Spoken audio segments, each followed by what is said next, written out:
സാക്ഷ്യം വഹിച്ച വിശ്വസ്ത പാരമ്പര്യവുമായി PAK Gold and Diamonds. Most trusted gold. PAK Gold and Diamonds. Wayanad മഹാദുരന്തത്തിന്റെ ഭീകരശേഷിപ്പായി ഇന്നും ആളനക്കമില്ലാതെ ചൂരൽമല ഗ്രാമം. നാടിനെ ആകെ കണ്ണീരണിയിച്ച ദുരന്തം നടന്ന് 4 മാസം കഴിഞ്ഞിട്ടും ചൂരൽമല അങ്ങാടിയിൽ ദുരന്ത ഭീകരതയുടെ ശ്മശാന മൂകതയാണ്. ഇനിയും തേങ്ങലും കരച്ചിലും അടങ്ങാത്ത പ്രദേശത്തിന്റെ ഇന്നത്തെ കാഴ്ചയും ആരുടെയും കണ്ണ് നനയിക്കുന്നതാണ്. കഴിഞ്ഞ ജൂലൈ 29 പുലർച്ചെ 2:30 രാജ്യത്തെ നടുക്കിയ മഹാദുരന്തം നടന്നത്. ഔദ്യോഗിക കണക്കനുസരിച്ച് 403 പേർ മരിച്ച സംഭവത്തിന് ശേഷം ബാക്കി വന്നവർ ഇപ്പോഴും സർക്കാരിന്റെ സംരക്ഷണത്തിൽ കഴിയുന്നു. സംഭവത്തിന് ശേഷം ചൂരൽമല അങ്ങാടിയിൽ ആകെ തുറന്നു പ്രവർത്തിച്ചത് ദുരന്തത്തെ അതിജീവിച്ച പറമ്പാടൻ മുഹമ്മദ് അലിയുടെ ഒരു ചായക്കട മാത്രം. മുസ്ലിം ലീഗിന്റെ സഹായത്തോടെയാണ് സ്റ്റേഷനറി അടക്കമുള്ള കട തുറന്നത്. ദുരന്തത്തിനിരയായവരുടെ യഥാർത്ഥ കണക്ക് ഇനിയും ലഭ്യമല്ലെന്നാണ് മുഹമ്മദ് അലി പറയുന്നത്. ഒരു 29-ാം തീയതി എന്നൊക്കെ പറഞ്ഞു കഴിഞ്ഞിട്ടുണ്ടെങ്കിൽ നമ്മളെ മുതൽ നമ്മൾ അവിടെ ഇവിടെയും പോയിട്ട് അറബിള തല്ലും കുത്തൊക്കെ കിട്ടിയിട്ട് ഒരു 10-35 ലക്ഷം റുപ്യന്റെ മുതൽ ഇവിടെ ഉണ്ടായിരുന്നു. അത് കംപ്ലീറ്റ് പോയി.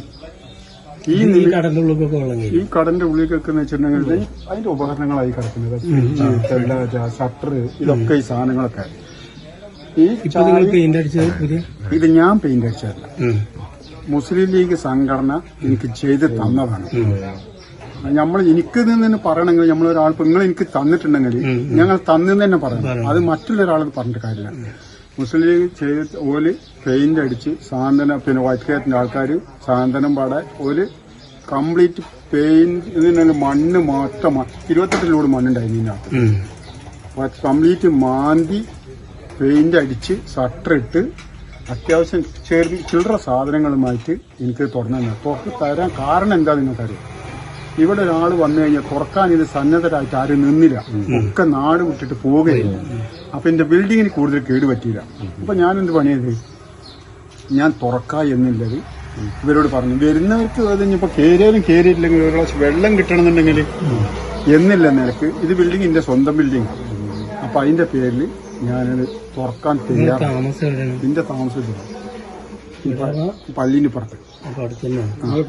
ഈ സംഭവം ഉണ്ടാകുമ്പോൾ അതിന്റെ രക്ഷാനും ഒക്കെ ഞങ്ങൾ ഇവിടെ ഉണ്ട്.